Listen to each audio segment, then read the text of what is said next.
Okay, so good evening, everyone. Good evening, Victoria. Thank you for this opportunity. Share my small knowledge. Okay, most Jack. Sorry, most Jack. Okay, and gifts. Good evening, and thank you for coming to my TED Talk. Okay, so basically, my name is Chineye, but most people call me Neye. My name is Chineye Bibnam, and I am a product manager. I also manage projects, so product and project manager. And I've been in Web3 for how long? I think since 2019. Yeah, I've been active in Web3 for since 2019. I didn't start off as a product manager in Web3 or as a project manager. Please, I would like that if at any point you stop hearing me, draw my attention, please. Maybe raise up your hand or leave a message in the chat box so that I don't go off talking to myself when my audience can't hear me. All right, so just a little about myself. I've been in Web3, actively participating in the Web3 space since 2019, and I didn't start off in product or project management. I started off in marketing at some level. Uh, did a couple of shilling gigs, content marketing, and the likes of it. So I pivoted into product project management basically in 2022. Okay. And yeah, that has been it. So actively, I have been working on projects and products both in Web2 and also Web3 AI since 2022. Yeah, so here we are.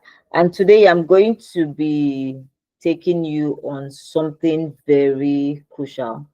I wouldn't say it's basic, but it's a very important part of um, any product development process. Okay, so I want to believe that you have been taught about product development. I know some people are learning how to uh, build, maybe write code or edit or anything, but basically trying to bring a product to life, trying to build something. You have an idea, you want to build it out and see what gives, see how far you can go with it.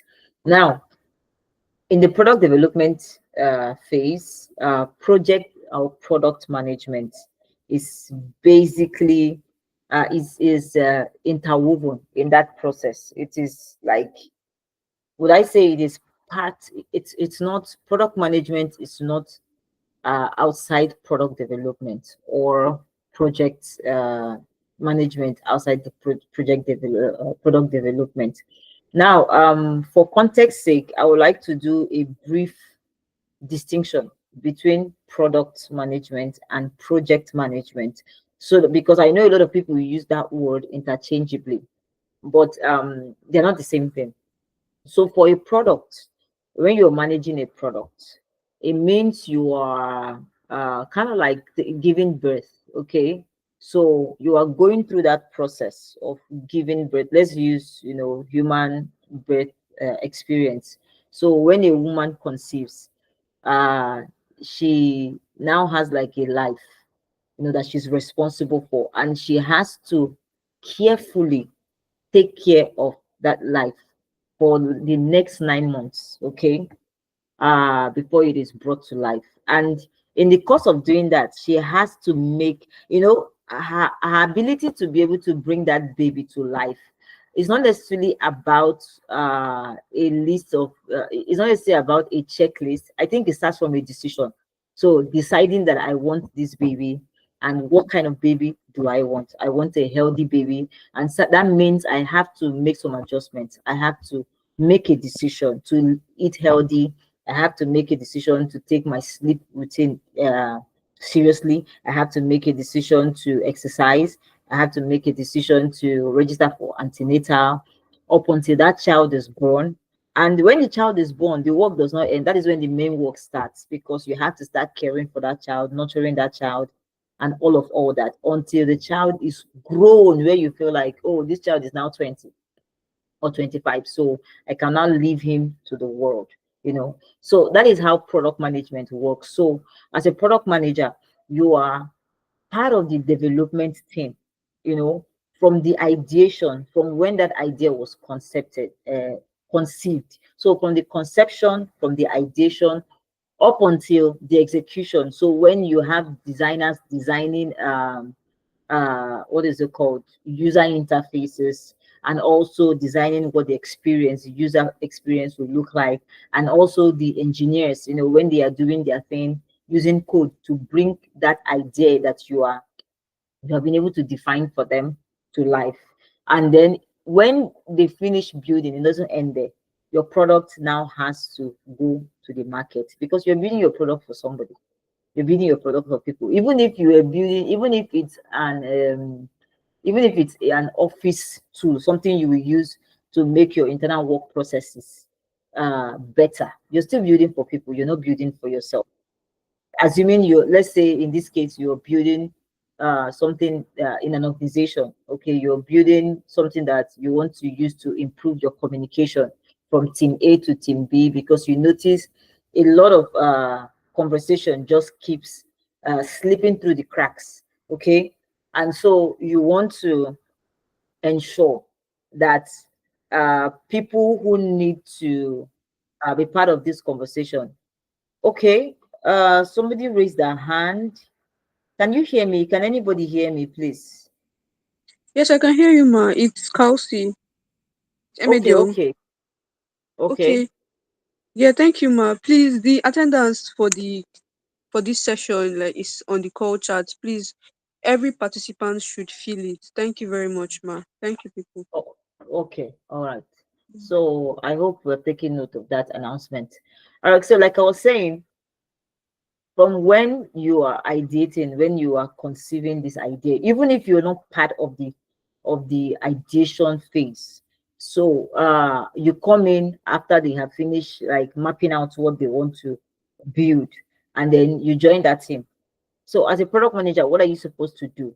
Your job is to make sure that I may not have been here when this idea was conceived, you know, but your job is to make sure that you understand it and you can clearly communicate that idea to make sense, you know, on a product end and also business end.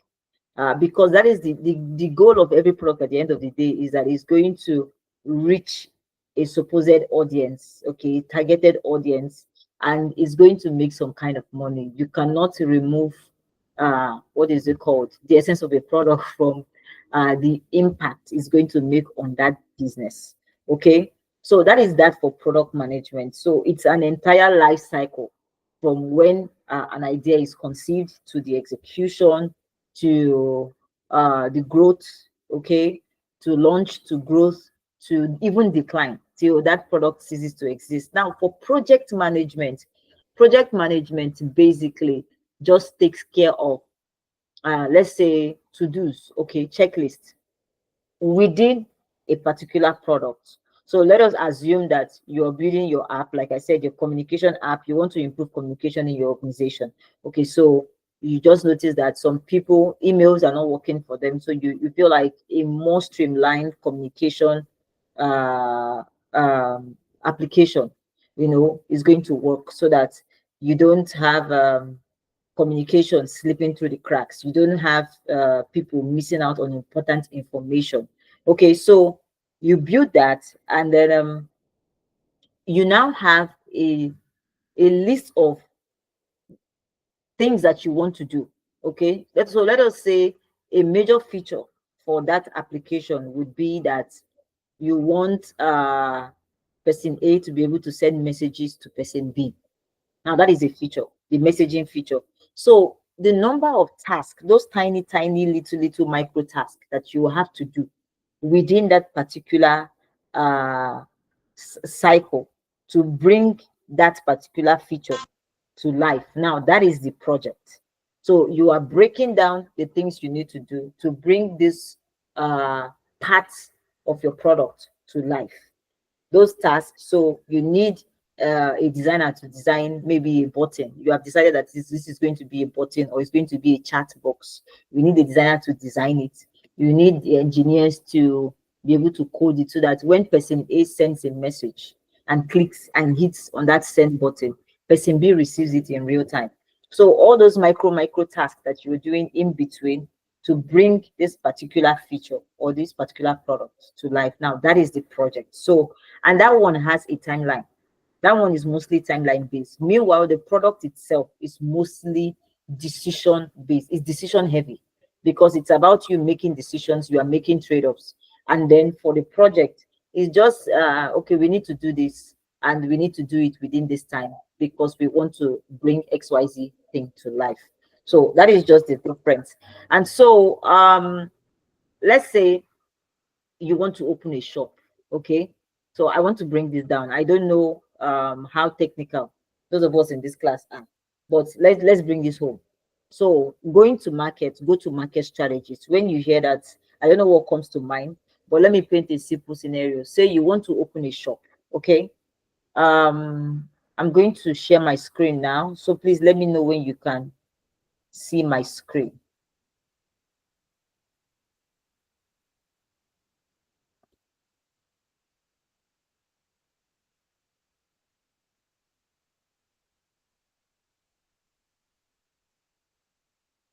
Okay, so please let me know when you can see my screen. So assuming you want to open a shop, what are some of the questions that you need to answer for that your shop? Questions you need to ask yourself and also answer for that your shop that you want to open. Number one is, this shop I want to open, who do I want to sell to? That is a question you want to ask yourself and actually and also answer to yourself. So can you see my screen? Yes, I just, ma'am. oh, okay, okay, thank you. So you want to ask, this shop I'm opening, what do I want to sell? Number one. Number two, who am I selling to? Where am I going to open the shop? You know, all those things, that plan that you are making is your go-to-market strategy for whatever product you want to sell. So let us use something very basic. You want to sell shoes, okay? And then you have decided that this is the product that you want to sell. Now, what kind of shoes do you want to sell? Are you selling affordable shoes for everyday use? Are you selling high-end luxury shoes? Who are you selling to? Okay. Um, where do you want to locate that shop? Where do you feel like you're going to get customers? So what are some of the tactics you're going to employ to be able to get the customers that you are seeking that would come and buy from you?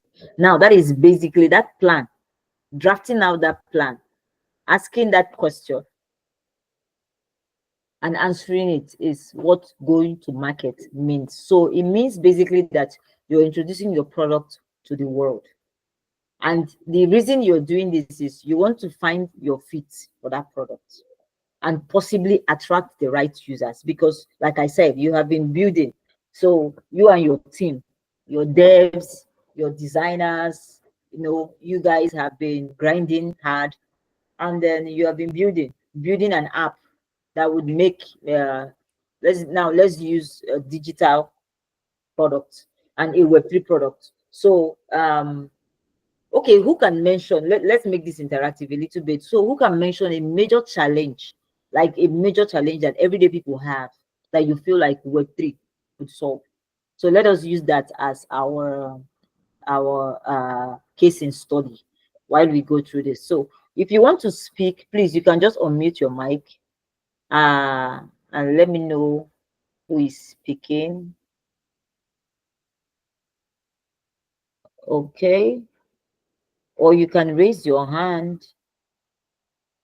So the question is, what is a major challenge as an everyday person? The major challenge you face, with trying to, like, with, in fact, in everyday life, that you feel like you can build out a solution using Web3 or blockchain technology to address that challenge. You can raise up your hand. or just unmute your mic and just speak. Can you hear me? Can you all still hear me? Am I speaking to myself?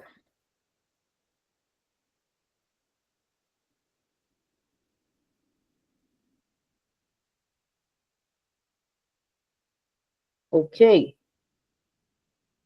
So just to be sure that I'm not okay. So gifts, would you like to answer? One challenge, one everyday challenge you face, My and you feel like a solution. Yeah, you said? I think I didn't hear you. all right. I don't know. I really don't I really don't know. Everyday challenge. I really don't know. Okay. Um, yeah. Does anybody else want to try? Most Jack, would you like to try? If you can hear me. Okay, the question. Yeah, can you hear me? Yes, I can. Can you hear me? I can All hear right. you. The question is everyday challenge I have in my okay, what can you repeat the question again, please? Sorry. So I'm saying, what is a challenge you face, in your everyday activities, day-to-day life, and you feel like Web3, blockchain technology can be used to build a solution to address it? Okay, one of the challenge I Do you face get that? every day is time management. Like, yes. Can you hear me now? I say one of the challenge I face is time management. Oh, yes, I can Yeah, hear you. time management. Like Okay, if so time. I don't know if there Go will ahead, be go a ahead. way. Yeah, I don't know if there will be a way God will add more time to us because the 24 hours is no more 24 hours to us again. You understand? So it's always Okay, challenging to see you doing something you are spending 1 hour at the end of the day, thinking of 1 hour, you end up spending up to 5 hours on one thing. So the time is always one of the factors that like give me personally challenge. okay. So time management. All right. Um. Okay, I'm trying to think of how we can build a uh but I feel like the issue of time management is more of a discipline issue than it is a I'm not even sure the word to use, that it is a general problem. Okay, because everybody has 24 hours, but I believe that the way you use it is mostly up to how disciplined you are. Okay, so I'm just going to, for the sake of time, I'm just going to use a very basic explanation that everybody can understand. So number one, I'm sure payments. If you've ever had the chance to say you want to send money abroad, okay. In fact, let's not even do you want to send money abroad. You want to send money to or receive money from a loved one who lives abroad. Cross-border payments is a headache, especially in Nigeria, in Nigeria today. Cross-border payment. In fact, even access to money that you use for everyday living sometimes can be a challenge because rain will fall and bank network is out. Bank app is not working. MTN is also on trips, and so many things just keep happening. But I believe that with blockchain, we can build solutions where you can settle payments instantly in real time and across borders using stable coins and stable coin technology and all that. So let us say I okay, many of us now we are learning about Web3, and I believe that one of the reasons we are learning about this is so that we can scale. Okay, finances, you want more opportunities, you want to get a Web3 job, you want to be earning in dollar and the rest of it. Now, look, think of this. Let us assume, okay, Divine, would you like to say something? Did you stop hearing me? Hi, Divine, you can unmute and speak, please. Hello, good evening. Okay, good evening. Okay, you asked a question, um, the challenges people face in day-to-day life and how Web3 can address such challenges. So Yeah. what I feel, I think sorry, like Okay. apps, like, okay, I want to, like, because I'm based on Web 2, so I just transitioned Okay. to Web 3. So when you log into or sign up to app, they ask for your personal details, and most of the times those apps, they sell your personal details, or they use it for the wrong thing. So I feel that this Web 3, from the content writing class session I think that Web 3 gives users gives them control over their data. So I feel that this Web 3 solution can give users control over their data and allow them to decide who can use their data, who can have access to their data. So that's what I feel. Thank you. Thank you Hello, very can you hear me? much. Yes, I can. Thank you. You just made a very great point, because one of the things, so if you can still see my screen, can you see my slide? Can you see my slide? So what I have on my slide right now says, what is GTM? Can you see that? I need someone to confirm that they can. Yeah, I can see it. Oh, okay, okay. Thank you. Okay, so if you look closely at my slide, you're going to see. So to answer what you're saying, what you just said, Divine, that was a very great point. And the way we go to market in Web3 is a little bit different from how we go to market in Web2. Okay, so I would say Web3 basically is just improving upon what already exists in Web2, except that you are now we are giving people more control. Users now have more control over their data, their finances. I would say sovereignty is what we are looking at for Web3. Do you get? And it could be financial sovereignty, it could be data sovereignty, it could be sovereignty over the things that you feel like these things are very dear or personal to you, the things you want to have access to every time. Do you get? So, well, like I said, I was giving an example using payments. Trying to send money outside Nigeria is a big deal, because number one, you have less service providers who are willing to do that transaction. And even when you find the ones that are going to be doing that transaction, you see that people are left, to pay like really heavy charges, transaction charges. So you want to send somebody money to somebody. If you're using Western Union, that money will probably take what, maybe 3 to 5 business days before you get to the person. You get, and then they are charging you, say, maybe 20%, because there's exchange rates, and exchange rates are not fixed, they are shaky.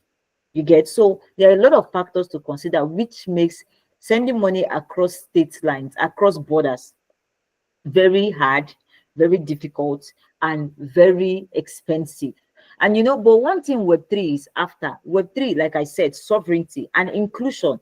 Because what Web3 wants to do is, Web3 is finances for everybody. That's what Web3 believes. That is the culture, or I would say is the core of that industry. Finances for everybody. It's saying that we believe that everybody should have access to their finance and their data whenever, wherever. You get, irrespective of who they are, irrespective of their educational status, irrespective of their social status. You get? So if these people have money, and they need to access this money or to spend it at any time, they should be able to. You get? So with going to market, if you have a product, so you have built a very beautiful app. Now let us use Divine's example. So you have built a social media app, okay, where people can interact and people can own their data. Nobody is selling anybody's data. You have built it, perfect. It is in line with, you know, Web3 fundamentals, you know, the fundamental and core principles upon which blockchain and Web3 is built upon. So there's ownership, there's decentralization, there's no central party who is dictating what happens to what. Nobody is stealing anybody's data and selling it off without user permission. Users have the liberty to do whatever they want, you know, with their data. So if they want to sell it, if they don't want to sell it, if they want to share it, you know, and the likes of it. And so you want to bring this app to the world. You want to tell people about it. You want people to know about your app and use it. The strategies and the methods that you would use to launch a Web3 product is not the same, as it's not exactly the same, even though there are some things you can adopt from Web2, but it is not, I wouldn't say it is solely the bane of how you want to run your Web3 go to market strategies. So on the screen here, we say traditional going to market. So going to market in a traditional setting, that's traditional Web2 tech setting, okay, versus Web3 setting. So first of all, in a traditional setting, if you want to go to market, you need to have like a big marketing budget. So after building whatever it is you have built, you have to need to like get a lot of money that you can pump into advertising. So you want to do Google ads, you want to do social media ads, you want to do influencer and all those things. It doesn't mean that these things don't apply in Web3, but that won't be the first, it won't be your first line of action trying to launch a Web3 product, because you know Web3 as an industry is a trustless industry in quotes. So because it is not, there is no one person, or you wouldn't say, except for now where we are having founders who are building projects and people can identify with them. Okay, for example, Bitcoin, Satoshi Nakamoto, nobody knows who that is today. If it's a person or a group of people, nobody knows who that is. But that was strictly built on community. So it put together a community of people. Oh, okay, let us send money, and it was actually, the thing went through, and it turned out that somebody could use it. The first time Bitcoin was traded or exchanged was used to buy pizza, you get. And so you see people forming communities around this particular initiative, and they feel that they feel like, oh, this thing actually has like a future, and so we want to be part of this future. But in Web3, you don't necessarily need to have a big marketing budget for you to be able to go to market. So while you are still in development phase, while you are still in building phase, you know, in product management, there's something we call an MVP. It's called a minimally viable product, meaning that is like the very basic level of what your product or your product idea should be and what it should be doing. So in this case, let us, like Divine said, our social media app that we want to use to interact with people, and then we have our own, we have ownership of our data. So nobody, there's no central authority. That information is not sitting on any central server. So nobody can steal it. Nobody can sell our data without our permission. And even when they sell it, excuse me, and they make a lot of money, we don't get anything in return. Okay, so everything is just in our pockets. So for an app like that, what a very basic thing you want to build for an app like that, you don't need to start talking about all the fancy features. You want to build an app where people can publish content and they can connect with one another. That is like the very basic feature. So people can create an account, they publish their content, and they connect with one another. They interact with one another. Now, these three major things, once you are able to build out a skeleton that can perform these three major functions, the next thing you want to do is you want to start talking using known platforms to talk about what you are building, what you are doing, and get people around, get people to join your community, get people to sign up, get people to test. Tell them, oh, we are building now, we are in testing phase. You can test our product for free. So you give them access. So they will become your early users or your early testers, you know, and they try it out. They are giving you feedback. That is mostly how many Web3 projects, how they go to market and how they actually thrive, because this is going to be, this community will mostly be where your market starts from. So if these community members are saying that, oh, there is something valuable here, then you know that you have something that you can go into the bigger market with. Okay. So, like I said, nobody has said anything about money now. It's just you. You have your functional product. You're just getting a bunch of people to try it out and just give you their feedback. Okay. But in traditional Web2, you're focusing on sales and ads. So you get you build a software. So the next thing is you want to start selling. How are you selling? So you say, okay, you are giving them 7 days free trial. After 7 days free trial, they have to start paying for it. Do you get? But in Web3, it's not like that. So with your social media app, what you will focus on is engagement. So this is our app that we put for testing. How are users like interacting with it? How are they engaging with it? And mostly to encourage people for being a part of your journey early enough, for believing in your journey and being part of it early enough. Incentivizing people is like a thing. It's a culture in Web3. That's where you hear about airdrops. You hear about what is it called? Early bird access, rewards, or whitelist, and the likes of it. Okay, because you're saying that we appreciate you guys. So without this community, this product will not really go anywhere or do anything. And when a product is good, even between ourselves. So when we use a product and it's good, the likelihood that we will tell our friends and our family members about that product is very high. So you now have these community members who have used your product. They see that it is good and it has value. Okay, you now you have them doing evangelism for you. So they are now being the evangelists for your products, telling people. There's some people come on social media, on Twitter, and they say, oh, I've tried this, these people are building this, I tried it, and see what I think. Do you get? So you are now getting free publicity, yet you have not even started talking about how you want to like actively begin to like put money into your marketing.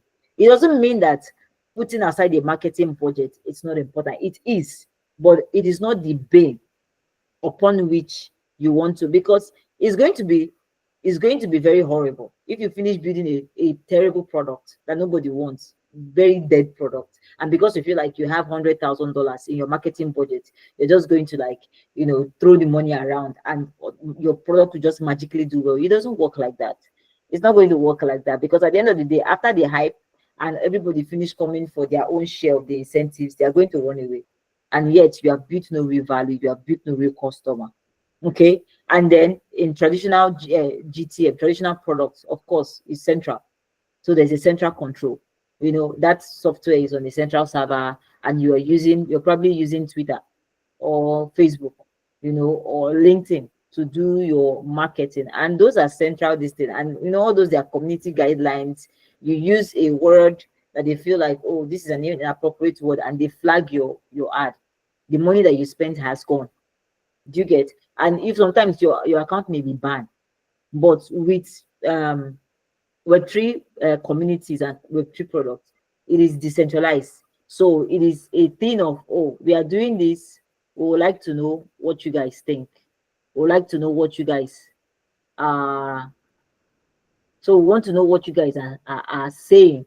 So you're giving everybody a chance, like that sense of ownership. So you're giving everybody a chance to air their opinion. So people are giving their feedback, and you are taking it into consideration for what you're offering, how you want to improve your product and how you're going to the market. So it's now you're making them feel like they matter, their voice is heard, and their opinion is valid, which actually is the way things are done in Web3 and how we should be.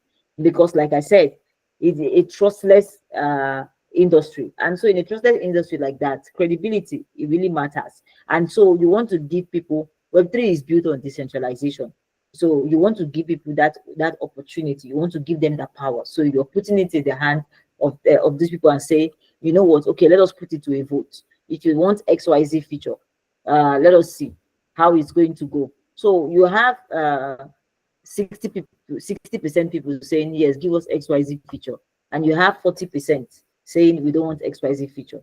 So you look at it, you do it, because that you have more people saying they want something doesn't mean you're just going to run and implement it.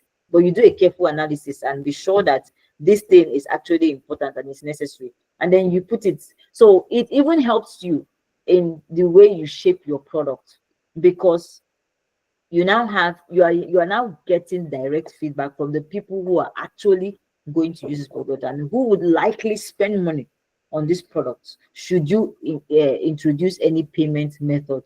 Okay, so why Web3 GTM is community driven.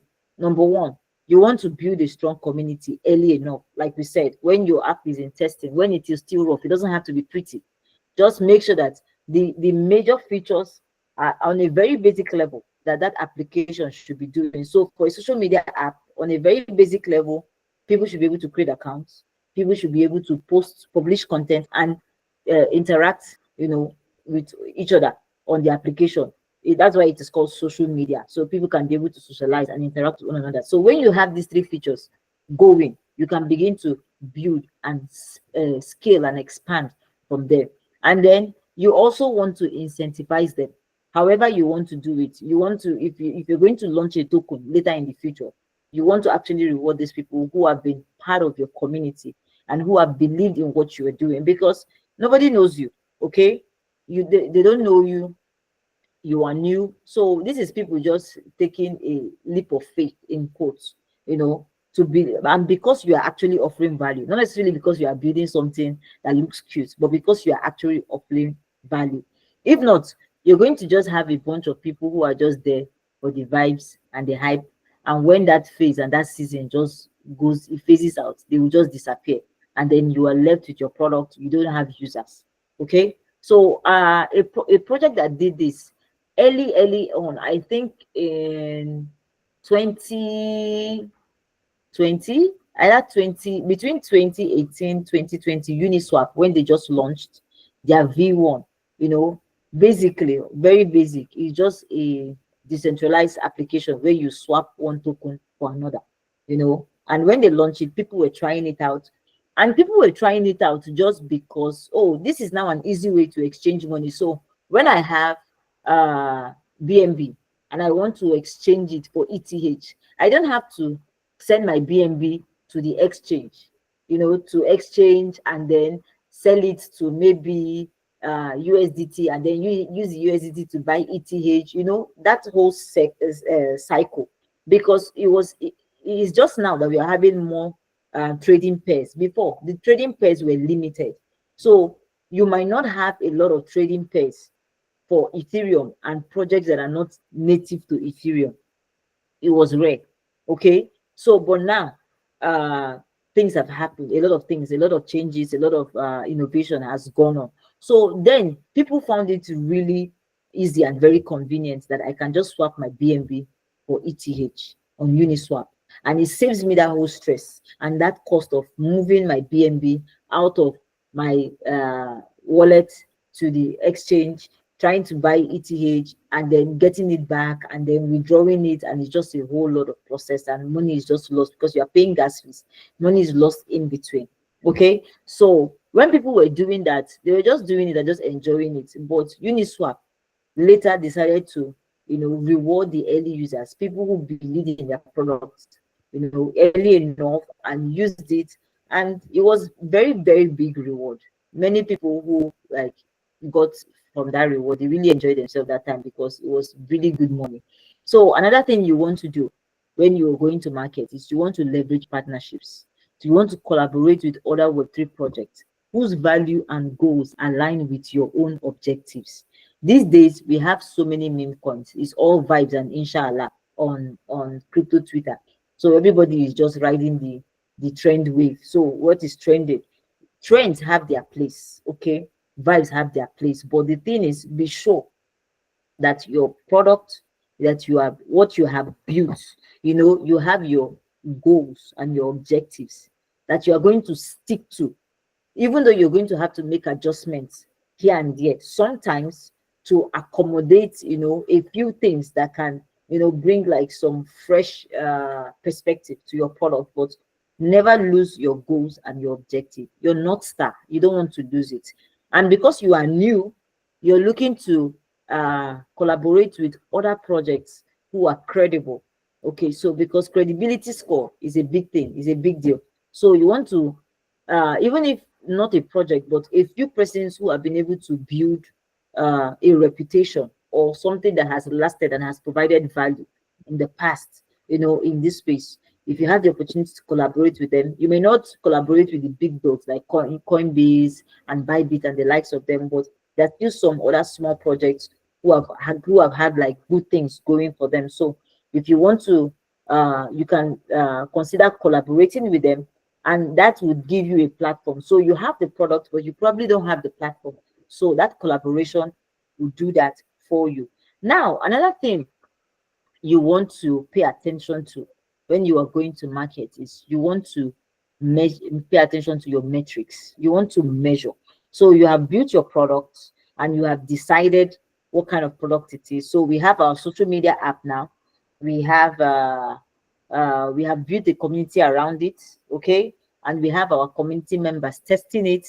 We are talking to a couple of projects that we can collaborate with, for more visibility, for publicity and the likes of it. And we are being sure that these other projects that they are collaborating with, we have shared values. Our values and our goals, they align. So it's not just that, oh, the project is big or they have money or they just receive 100 million in funding, and yet it's just there's no content, there's no value. You don't want to be you don't, as a especially somebody who is just starting out, and if they don't know you, your product is new, you don't want to associate yourself with such people, because it's just going to do a lot of damage for your brand and your project and your product. Okay, so now you want to pay attention to the things that really matter. User growth. So when you're going to market, so when you begin to make success, how do you define success, and how do you even measure, how do you know that you are making success with this your product that you are taking to the market, that you are launching? Okay, so you want to see the user growth. So how many people are interacting with your product? If it's your website, how many people are visiting your website? If it's an app, how many people are downloading the app? How are they interacting? So how many wallets are signing up maybe for your wait list, or how many wallets are trying out your DeFi product? How many people are connecting their wallet? So you want to pay attention to that user growth. And it's not just about, it's not just about downloading wallets or wallet addresses that are interacting, or people who are visiting your website. You also want to go beyond that and check the engagement, because you can see 100,000 people will download your wallet or your app. Now, our social media app, you can have 100,000 people download the app, or if it's a web app, they connect their wallet addresses, but they are not engaging. Now you see that it is not necessarily about if they are loading, if they are visiting your website, or if they are connecting their wallet to your app, but are they really engaging? And what engagement are you looking out for your social media app? You want them to be able to publish content, to create accounts, and to interact with others. So are they really doing these things? If they are doing it, you check what's the frequency, how are they doing it? Are they doing it daily? Are they doing it monthly, weekly? So that would give you an insight into what you should pay attention to if you have to make improvements to your product. But the thing is, if you're going to market, you want to know how you are succeeding. You want to define what success will look like for your product, and you want to know how to be able to measure it. Now, if you're going to be launching a token or an NFT, our users create this token. Are they purchasing it? How are they getting it? The NFTs, are they minting it? How often are they minting it? Are they holding it? Are they flipping it? Is it let us just buy, then if the thing just do like plus 2%, we'll sell it, and if the thing comes down minus 1%, we'll buy it. You want to know what that interaction is like. Also, what is the health of your community? Very important, because most products and the success of most products in Web3 is heavily dependent on community. So you want to be sure that your community is up and doing, like it's at peak performance. So what is the health of your community? What is the activity on your official community platforms like? So where are you building your community? Are you building on Discord? Are you building on Twitter? Are you building a DAO? So whatever community means for you and your product. So you want to also check the engagement within your community and see what is happening with your official community platforms. Now, that is a metric, an important metric you want to measure. Now, if you're building if you're going to be doing DeFi, because our social app is not about DeFi, but if you're building a DeFi product, that's a decentralized finance product where people are lending, they are swapping, they are trading, they are doing one buy and sell and the likes of it, they are saving. So if for a product like that, a major matrix you want to measure is transaction volume. What is the total transaction volume? What is the transaction TVL? Oh, the token locked, like the valuation of the tokens that are locked in that your protocol or on that blockchain, whatever it is you're building. So that is something you want to check. And it's not just about the volume of the transaction, but also what is the value of the transaction. Is it a frequent, is it multiple small transactions of $10 every day that they are compounding, or you see people who are moving heavy money, doing transactions that are running into tens and hundreds and millions of dollars, on your platform? Now, this is something you want to measure. So metrics, very important when you are going to market, so that you can know when your product is doing well or not. And this, your product doing well or not, is dependent on what you define. Okay, it's dependent on the criteria that you have put in place, that this is how I will measure, this is what success means for this product, and this is how I will measure it. Now, another thing, a very, very, very important thing you want to pay attention to when you're going to market in Web3 is legal and compliance. So compliance, if you see in bracket, I wrote DYOR because you need to do a lot of research. For example, now our social app. Now this is an app that collects user data. So we have to make sure that this app is compliant with privacy laws, user privacy laws and regulation, GDPR. It is compliant because you're building an app that is global. I mean, Web3 is global. It's not specific to any region. As long as anybody has access to the internet from any part of the world, they can access any Web3 product. Okay, so that is how it is, that it can access the blockchain. So Web3 is global. So if you're building an app where people will be interacting with one another, they will create an account. You also want to do like KYC, because you want to know that actual people are creating accounts on this thing. They're not using bots. Okay, so you want to know your customer. You get? So the nature of the product that you are building is going to tell you the kind of legal, it will inform the kind of legal and compliance research, and consideration you will have to make for your products.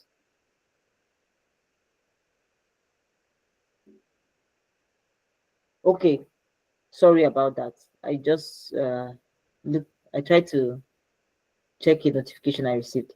Okay, so that would tell you the kind of the kind of legal and compliance consideration you need to pay attention to for your product, so that your product, you don't get slammed with a fine.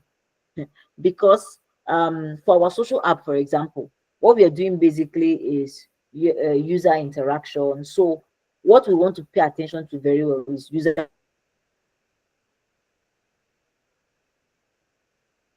data privacy. So this information that users are going to be submitting, they will create an account. What information are we collecting? Are we collecting their name? Are we collecting their location? Are we collecting other personal details? And when we do, how are we processing them? Where do we store them? How are we keeping them? You have to make sure that that is GDPR compliant, and you need to make a lot of research. So if you're looking to build an app that would be available in different regions in the world, there are different laws, user privacy and data privacy laws across the world in different countries. So the laws in Europe might not be the same laws in North America, and it wouldn't be the same laws in South America, and it won't be the same laws in Africa.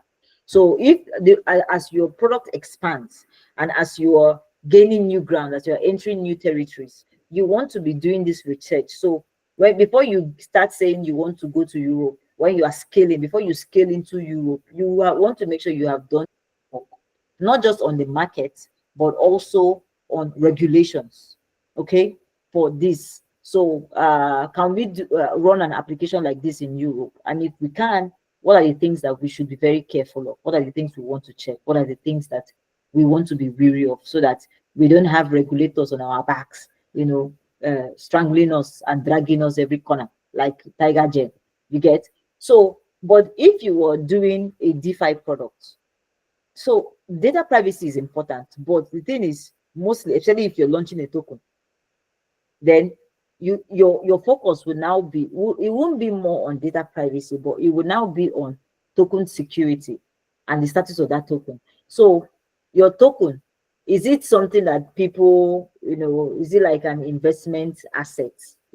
What class of that token is it? Is it a security? Is it? So those are the researches you want to make before the SEC and regulators will come down breathing on your neck, like the way they have been dragging Ripple all over the place, arguing, oh, it's a security, it's not a security, and all those things. So those are the things you want to pay attention to. So, for example, you want to scale into Germany. In Germany, how do they do taxes when it comes to crypto products? So, do they accept taxes in crypto transactions? Are they taxable? That is what you want to check. So, while you are operating in any part of the world, you want to pay attention to your legal and compliance before you go to market, so that you don't have regulators, you don't have SEC, you don't have some of all these compliance police, trying to shoot you down. Just make sure you do your homework and ask the questions you should be asking, and then seek legal advice. There are people who are specialists in these areas. There are lawyers, crypto lawyers, that all they do is, represent crypto companies, and they do all this heavy lifting, read all those, draft all those, do all those draftings, read all those boring information, all those things. Why you might not be buried head deep in it, but you should have a knowledge as a product manager who is launching and looking to launch any product anywhere. Okay, so that is something you want to pay attention to. So some countries, depending.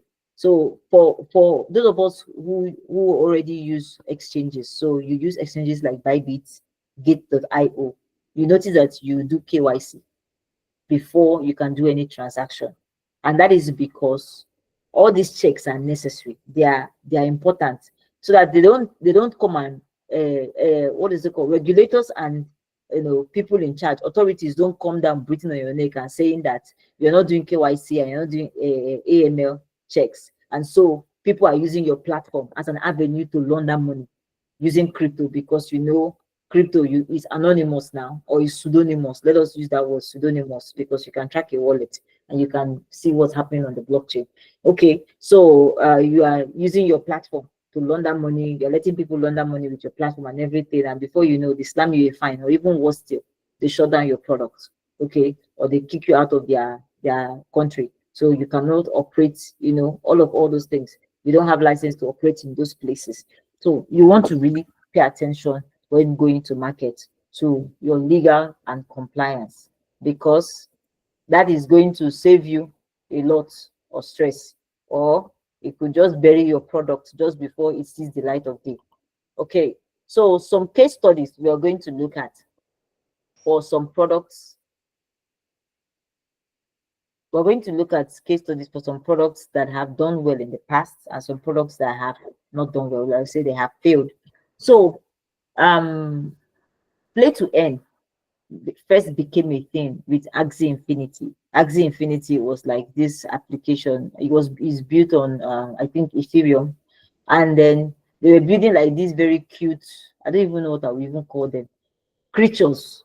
Okay, that you can fight with. So you can own a couple of them, and there's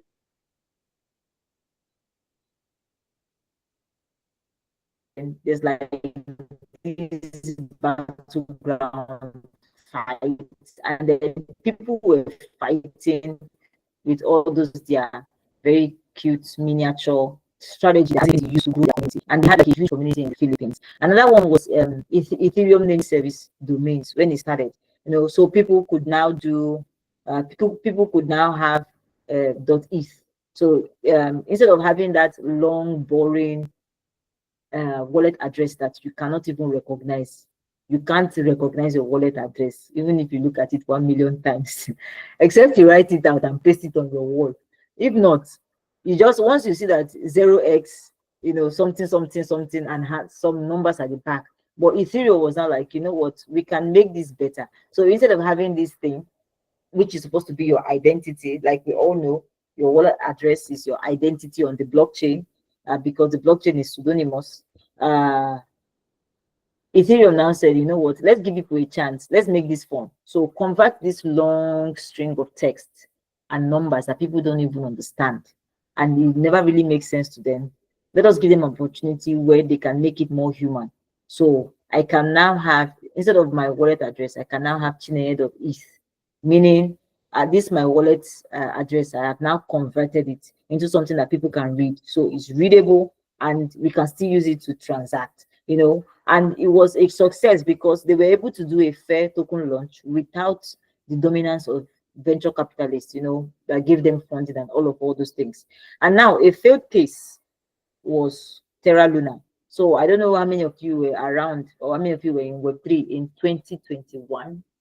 The era of Do Kwon. Yeah, that's his name. He was the founder of Terra Luna. Do Kwon, and I think SBF followed, as FTX down for followed shortly after.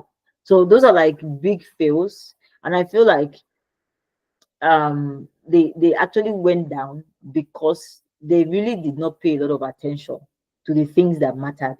Like Terra Luna, for example, due to poor token economics and regulation issues, that was why they failed. And they were doing something. They had like a stable coin that they pegged to the value of their own Luna something, their own Luna coin. And so when the Luna was crashing, the stable coin lost its peg. And that was how a stable coin went from $1 to non-existent. So it wasn't really backed by a real world asset or the actual dollar or a basket of assets, you get. So that was why that failed. So that was so that is just some of the cases. There are so many other case studies of like projects that have done well and projects that have failed, over the years in Web3. So when you are going to market with whatever product you're going to market with, you have to pay attention to all these things. And the going to market, when you begin to do all this research, it's not when you have finished launching and you want to go to market, when you are like 1 week away. No, from your development, from when you start building, you want to take your time and just be doing this research one by one. So it's like building blocks. So you want to, you are doing your trade-offs, you are checking out all the things that are going to be important, the things that will matter in the long run, in the next 10 years, in the next 5 years, if this product is going to be around. What are the things that will matter? What are the things we want to pay attention to?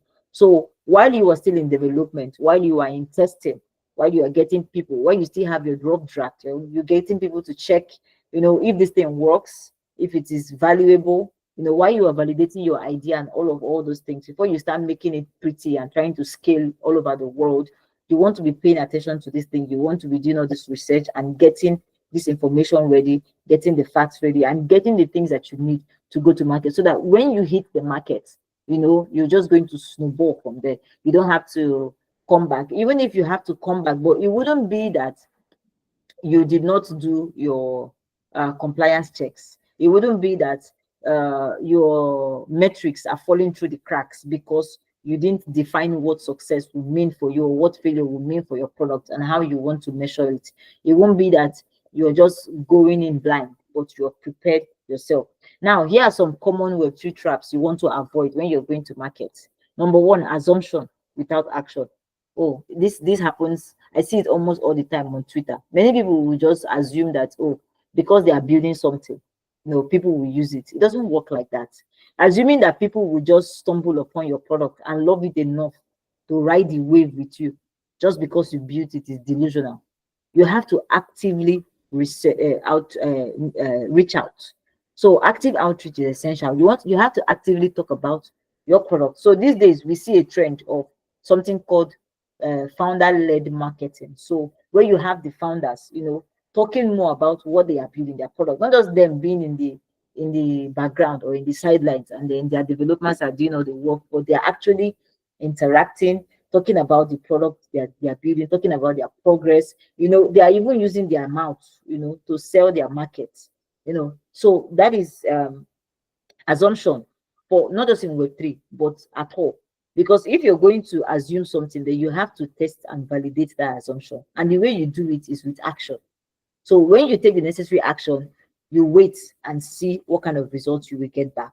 So, but when you just sit and assume that, oh, because I'm building it, I mean, because it's Web3, because it's this one, like the time of AI agents, I mean, it's still the time, but when AI agents first, hit internet, like say last month or 2 months ago, it was seeming like everybody was just, oh, AI agents, now let's jump on this trend, let's just be. So you see people building rubbish. So if you have 20 AI agent products, maybe only 7 makes sense, the remaining 13 is rubbish.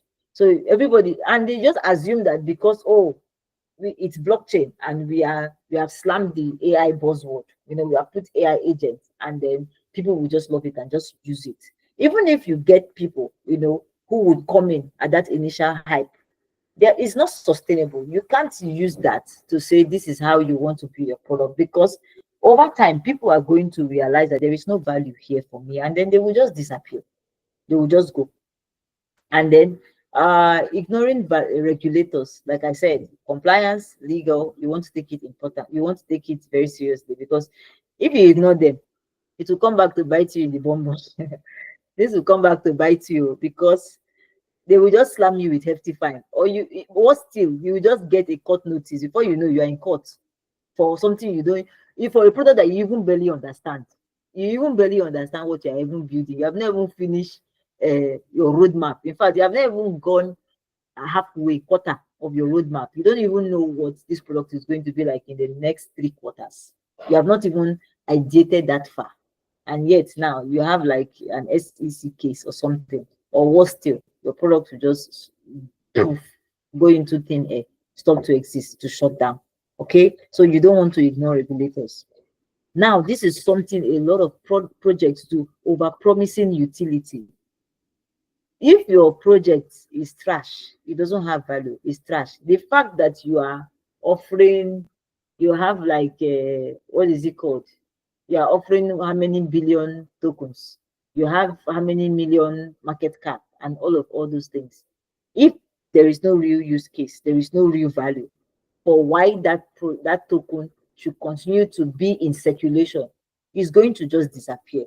So whether if you're going to launch a project or a product that has token or NFTs without real world use cases, it will just end up being the shitty bag nobody wants anymore.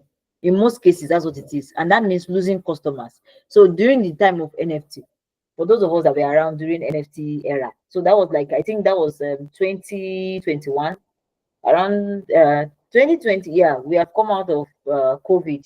So when we were coming out of COVID into 2021, so we had NFT, it was NFT, we had board apes, we have crypto punks, people were just on Ethereum and OpenSea minting very interesting looking apes, that wore like luxurious earrings and blings, and they were wearing Gucci and stuff.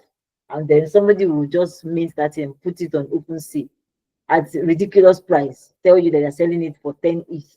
And as at then, one ETH was like at least $1,000. So you just end up, you spend $10,000 buying rubbish that has no value tomorrow. It has no future value, and all those, after a while, it's just going to disappear. It's just going to just die. Because now we don't hear of NFTs. What is board apes? Who is board apes? we don't hear it anymore. BYC Club, we don't hear it anymore. CryptoPunks, all manner of things. Now, the thing is meme coins. So people are building meme coins with no real utility. Meme coins are cool, they're interesting, they are fun. But if you can attach some form of utility to this, just maybe your meme coin will be valuable. You will have, something that people can be around for. But except that meme coin has like a very strong community supporting it, most times they don't last. After riding like 2 3 months, they just disappear, go into oblivion, and that's it. So you don't want to over promise, utility. Just make sure that you're keeping it real. If you're building a token, so what kind of token is it? What is the utility? So if you're building a blockchain and you want to launch a token that will be used to operate on that blockchain, now that would make sense. That is a good utility, because if people are going to build on that blockchain, they will pay gas, they will interact, and so your token would be needed. But when you just go and build one thing, and then because NFT is raining, you now go and design one collection of NFTs rubbish that really has no value, outside. People, in fact, in the next 2 3 months, it has no value. People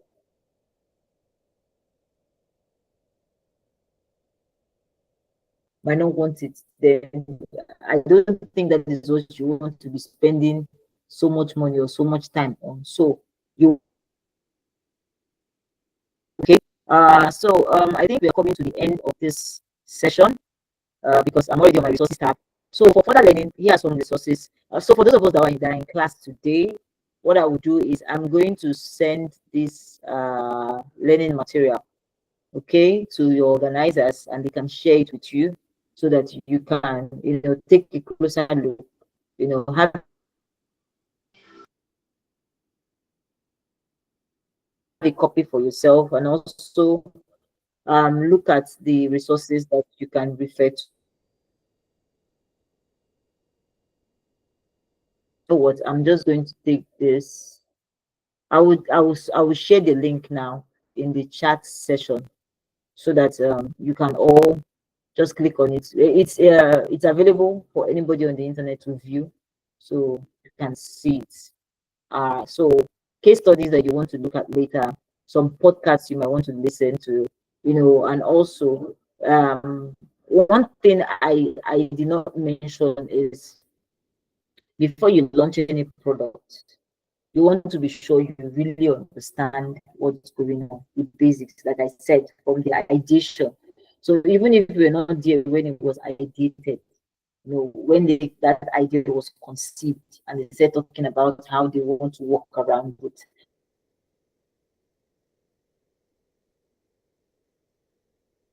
whenever you find yourself on board on that ship, the best thing you will do for yourself before you start managing anything, the best thing you will do for yourself is to try to understand what that is about, why they are building it, and where they are headed, what they're looking to achieve. Be sure you understand it for yourself on a very basic level. So here is some maybe hands-on practical assignment.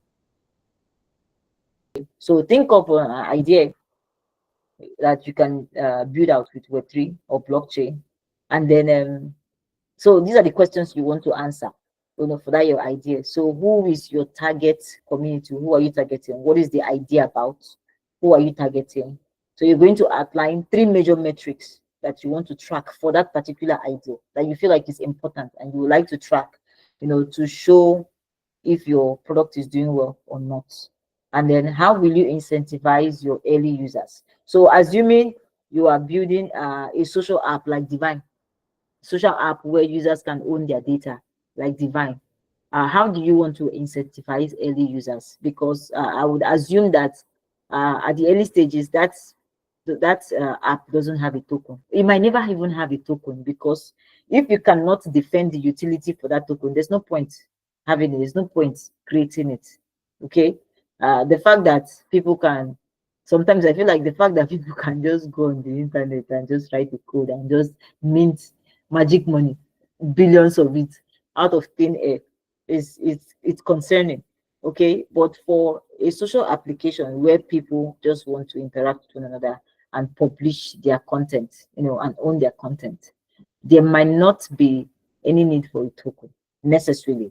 for you to build a token that is native to that business. So for users who would adopt your product earlier, how do you want to incentivize them? What incentives are you giving them to encourage them? And then you're going to highlight two main legal risk or compliance considerations, that product should have. So you're going to deliver that in a one-page summary or a 5-minute speech. So this is we're decentralizing it. I'm not making it one option. So if writing is easier for you, you can write in a page, or if you're more of a visual expressive person, you can do a 5-minute speech, addressing this. So I'm going to leave the link to this in the chat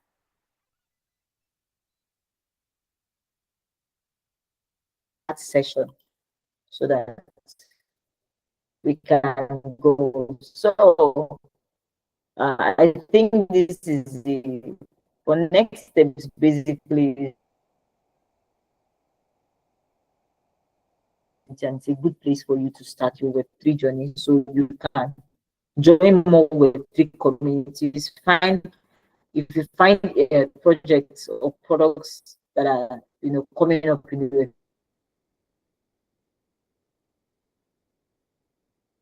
Web3 space that you are interested in, and you feel like, oh, this they have value to offer, I would like to be part of what they are doing, you can go ahead, join their groups, join their communities,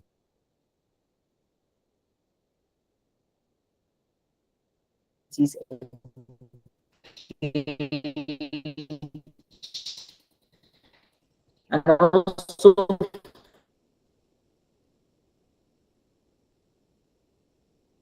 follow like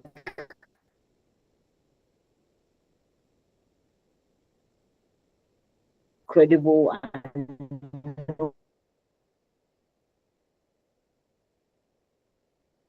known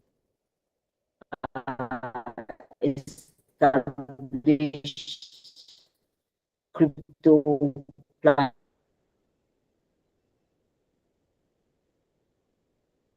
platforms that have been around for a while.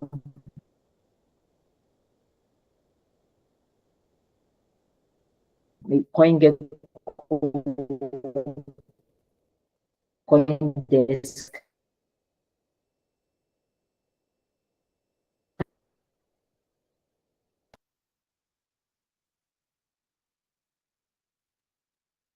Okay, no questions.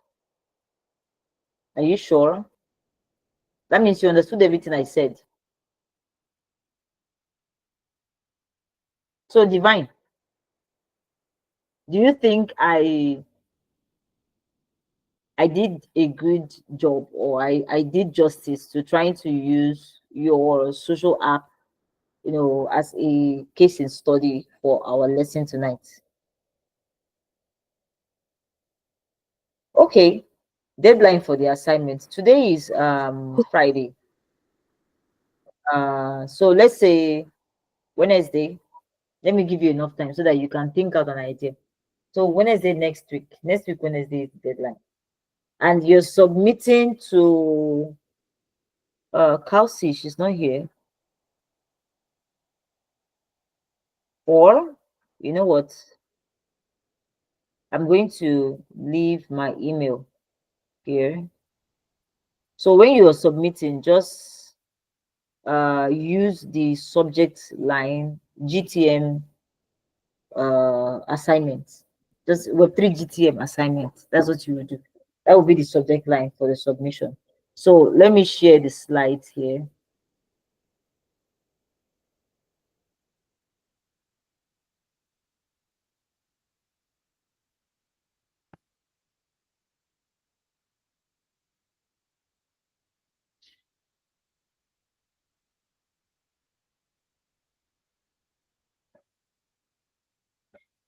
So please, this class is too quiet.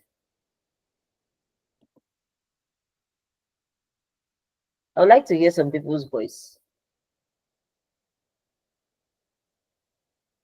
Does that mean I hope I've not been speaking to myself all night? No, ma. Hello, No, can you no, hear me, no, no. ma? We are active. Is that Yes, I can hear you.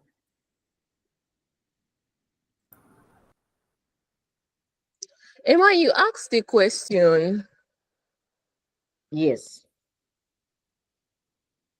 So my question is, you raised an application, okay? So you suggested an application that we can use to. Sorry, I'm trying to send something. Okay. So I just sent the presentation slide to the chat. So you can all access it there.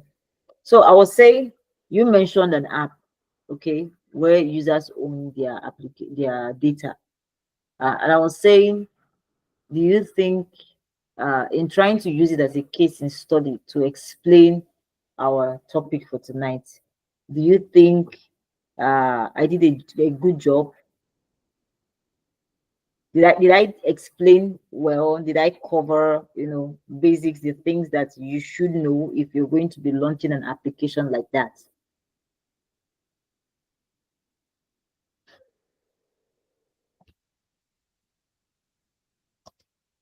Yes, ma. Okay. Okay. I just wanted to be sure. All right, thank you. Any other question or any other thing? Because in the absence of that, I would like to call it. Ma. Hello, can you hear me, Yeah, ma? I can hear you. Ma, you said you send your email address for the Yeah, assignments. I'm typing that in the chat box right now.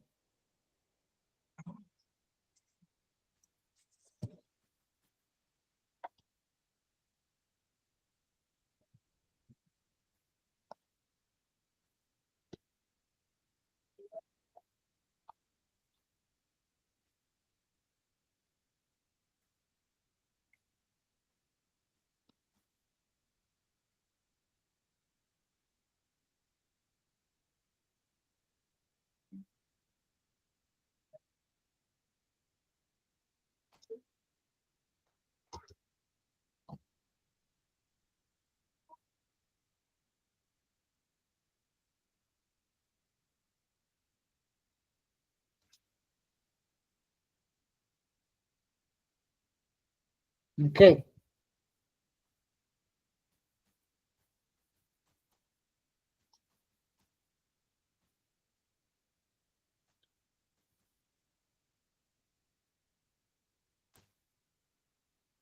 All right. So I just sent that. I'm going to pin the message with my.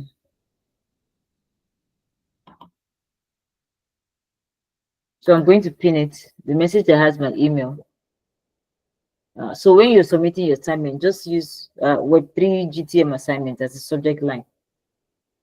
And then the presentation slide is there.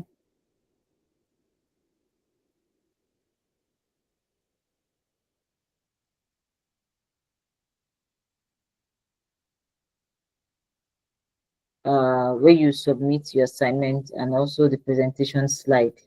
So deadline again, like I said, deadline is next week, Wednesday, and that is I think 7th. That is 7th of May.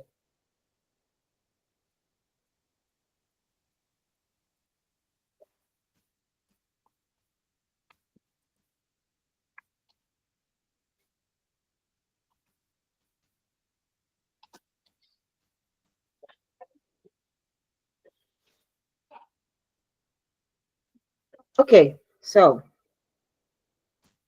that's for launching your Web3 product or taking your new social app that was built on the blockchain, your blockchain powered social application to market. It was nice having you. Thank you, Gift. Thank you, Divine. And thank you, Most Jack, for attending this session and for listening to me. I hope it was worth your time. I hope it was worth your while. Thank you for having me. So, Victoria, over to you. So somebody is asking for the attendance form. I believe that form was sent earlier. Okay. So I'm going to resend it again.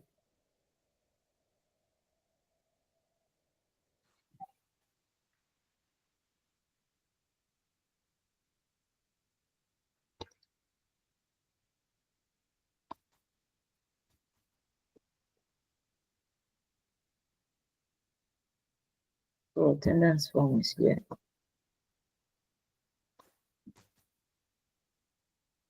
So I resent the attendance form for those who are asking for it. All right, so Victoria, over to you. Kelsey doesn't seem to be here, so over to you. Thank you. Okay, thank you so much, Nair. Thank you so much. That was so in depth. I didn't say throughout, but that was rich. Thank you.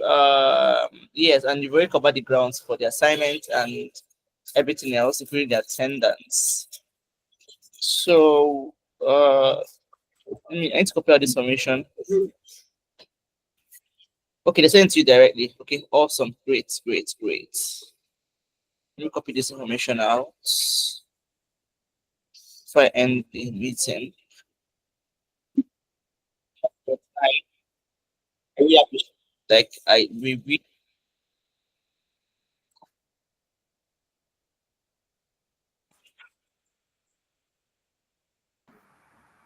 Thank you for having me. yeah, at the end of this class. See you again next week.